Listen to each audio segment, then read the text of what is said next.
Niki kula terangno, niki kula sekali mukadimah. Niki hadis nggih kula bolak-balik yang diyakini ulama seluruh dunia as-sahul kutub ba'dal Quran Bukhari napa. Kita sering dengar entah itu mubalek, entah kiai, entah siapa saja pokoknya dari mangkola la ilaha illallah dakhalal jannah. Wonten sing nambahi mustaiqinan biha qalbu napa mukhlishon biha qalbu. Artinya ada yang nambahi mustaiqinan biha qalbu sing atine yakin tenan, wonten sing mukhlishon biha napa qalbu sing ikhlas tenan mesti dakhalal jannah. Bahkan ada hadis yang lebih ekstrim gini ku zaman niku Abu Dzar sebagai seorang sahabat itu mensomasi. Ya Rasulullah wa in zana wa in saraka senajan to ya tau gento tau nyolong. Nabi jawab ya wa in zana wa in saraka senajan to tau gento tau nyolong. Abu Dzar cek protes, mosok Nabi wa in zana wa in saraka ya wa in zana wa in saraka. Sampai 3 kali. Kemudian sampai Nabi ngendikan, "Wes Abu Dzar kowe seneng ra seneng iku aku sing ngandani Jibril." Sampai istilah ning bahasa Arab wa in rahima anfu Abu Dzar.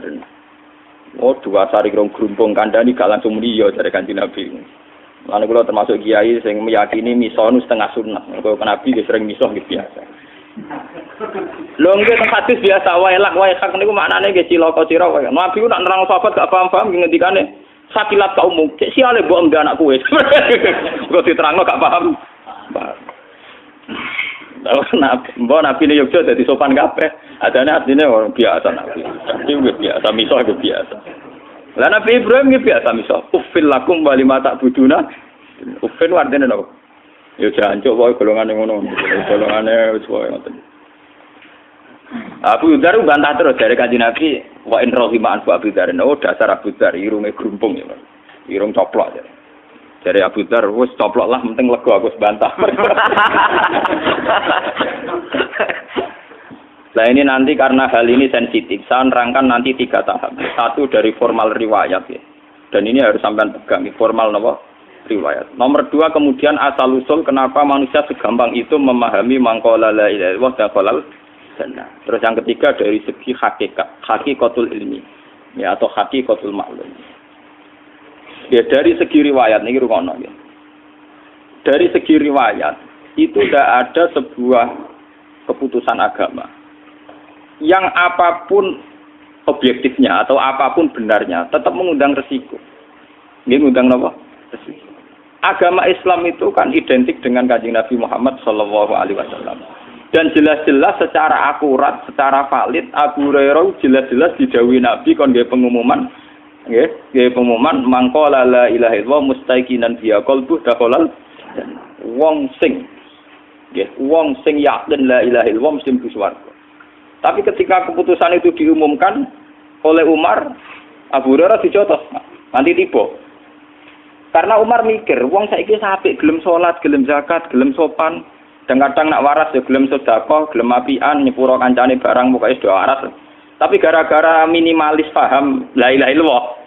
Itu kan wong terus iso agak zakat lah pokoknya qala la ilaha illallah, medhit lah pokoknya qala la ilaha illallah, gentol lah pokoknya tetap qala la ilaha illallah. Sehingga dawuh Nabi begini oleh Umar dianggap bahaya. Mana Abu Hurairah jotos. Menawa kan Umar ya pinter ini. Jotos Abu Hurairah kan gak resiko, paling uteke sing salah paham. Dadi jotos ae. Bareng takon ning Kanjeng Nabi, napa betul ya Rasulullah engkau mengurus Abu Hurairah ngene? Jare Kanjeng Nabi, "Yo, aku sing ngongkon." Abu Hurairah cerita, "Tapi kula dijotos ya Rasulullah." Akhirnya takok Umar, "Kok mbok jotos piye?" Itu bahaya sekali ya Rasulullah. Fakholihim ya'malun. Mbok biarkan manusia itu ngamal, ora usah jenengan ajari sing minimalis ngeten malah ruwet. Ternyata nek Kanjeng Nabi ngendikan fakholihim ya nak ngono aja ajarno. Jadi ki mubalek sing biasa ngomong ngono iku kudu tobat. Iku dhisik zaman Umar kafaroe dijotos. Dan perlu dicatat Rasulullah sudah merevisi itu, tidak boleh diriwayatkan. Jadi nak riwayatno kudu sempurna kaya kula ngajinya nganti bar. Akhirnya Nabi kan nuruti Umar, fakol. Ya sudah jangan sebarluaskan, jangan publikasikan, jangan maklum. Aku lo nanti tangklit hansaran. Gak ngono Gus. Umar dari sahabat kok wani Nabi ini, cangkemmu. Umar itu ya sahabat, tapi mertuane. Boyo ngaji ku mikir am niku. Ya Umar itu sahabat tapi apa? Mertuane. Nah, mertua ngandani mantu biasa. Gus aku mau gawe guyon. Aku yo gawe guyon. Lha sahabat kok wani Kanjeng. Nah, ya Pak. Mantune apik kandhane mertuane ya nurut. Papal iki. Ini dari segi apa? Riwayat. Riwayat absah yang diyakini sahih oleh ulama. Ini ku Bukhari napa? Muslim. Mbok takokno ulama Wahabi dadi Allah nggih ngakon. Kalau Bukhari Muslim itu kitab sahih. Kemudian kedua riwayatnya Mu'ad. Ini ku pas nate sak unta, sak tunggangan mbek Kanjeng Nabi dawuh seperti yang didhawuhna ning gone Abu Hurairah. Pokoke mangkola la ilaha iku haramahu alam, nah gak bakar mlebu neraka. Tapi ketika Mu'ad ini berbalik, yes, kalau riwayatnya Mu'ad itu berbalik, artinya ketika Nabi ngendikan begitu, Mu'ad langsung senang. Ya Rasulullah, afala ubasyiru binnas. Ini kan berita baik, apa boleh saya umumkan? Jadi Mu'ad langsung ingin supaya umat itu senang. Afala ubasyiru binnas. Ini kan berita baik, apa boleh saya umumkan? Jawab Kanjeng Nabi, idzan yattasiru. Aja umum nongko wong terus lampati ngamal, mau mentang-mentang sak la ilaha illallah. Ini perlu sampean catat. Akhirnya Mu'ad menceritakan hadis itu nunggu mau mati. Selama mata kelerek-kelerek. Iku lagi nyeritakno hadis iku. Jadi dianggap ilmu pamungkas. Ciri utama ilmu pamungkas itu digakno nek wong ape mati ora dienggo pidato, paham gitu. Lha ben sampean ngerti ini asli riwayat lho. Akhirnya Mu'ad mau kapundhut itu diceritakno hadis iku. Ta'assuman mergo wedi dosa kitmanul. Sehingga mulai angkatan sahabat tabi'in ini kira nyeritakno hadis iki ngenteni meh mati, paham ya? Ora go modal pidato. Saiki mboten enten etika ngoten mboten. Sing pidato ya mergo ora paham. Aku yakin sing pidato ora tau maca hadis iki lengkap. Wong dene dhewe ya ngutip. Sing ngrungokno ya tambah ora paham. Wis ora paham seneng mergo mlebu swargamu murah cocok akhir paham ya. Jadi ku asal usule ini. Tapi teks asli tentang jaminan mangkola la ilaha illallah dakhalal jannah itu ngalami kayak begini. Ngalami dialog ilmiah, ngalami pertimbangan sebab akibat. Dan akan bahaya kalau manusia meyakini la ilaha illallah kemudian langsung dakhalal jannah. Makanya Nabi bisa mati Umar, faqallihim ya'malun. Jangan begitu ya Rasulullah. Manusia biar saja. Enggak usah ngendikani begitu, mari enak-enakan. Enggak usah ngamal mergo mentang-mentang wis sekolah la ilaha illallah. Ya itu dari segi riwayat. Akhirnya dari Nabi sampai tabi'in sampai kita, riwayat itu sampai kita itu nunggu inda wautihi, yaitu kalau sudah mau mati baru diriwayatkan ke muridnya, ke anaknya. Begitu terus. Sampai zaman edan ini juga modal bidah. Mulane kadang iki bener riwayat zaman akhiru kasirun kutoba qalilun ulama.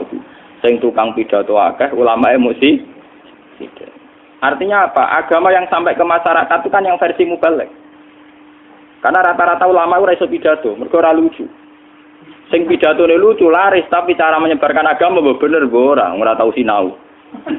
Lah dina mlepuk ping 3 le sinau kapan? Paham? Dina kok pidato ping iku le mutolaah aku kapan?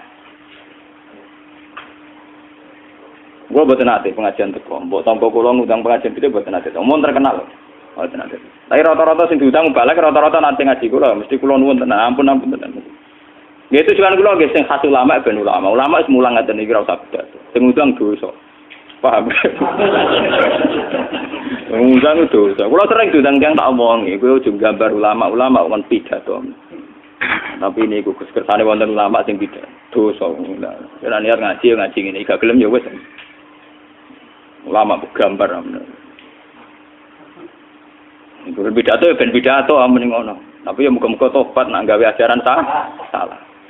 Jadi bahaya sekali. Makanya ini kembali itu tadi saya mengatakan dari segi riwayat. Asal usulnya hadis mangqala la ilaha illallah dakhalal jannah. Ternyata Rasulullah itu disomasi Umar. Itu bahaya sekali ya Rasulullah kalau itu dimaklumatkan, dipublikasikan. Nyatanya Nabi nuruti faqallihim ya'malun. Begitu juga ketika era Mu'ad. Ketika Mu'ad minta supaya itu disebarluaskan oleh Nabi ya jangan. Sehingga Mu'ad meriwayatkan itu nunggu indah mautihi ta'atuman karena takut kitmanul ilmi meskipun gitu tetap diberitakan tapi nunggu dekati mati. Dan cara memberitakan Mu'ad murni karena takut menyimpan ilmu. Kalau disimpan Mu'ad kan bahaya, ilmu itu tidak sampai ke tabi'in, tidak sampai ke kita kan.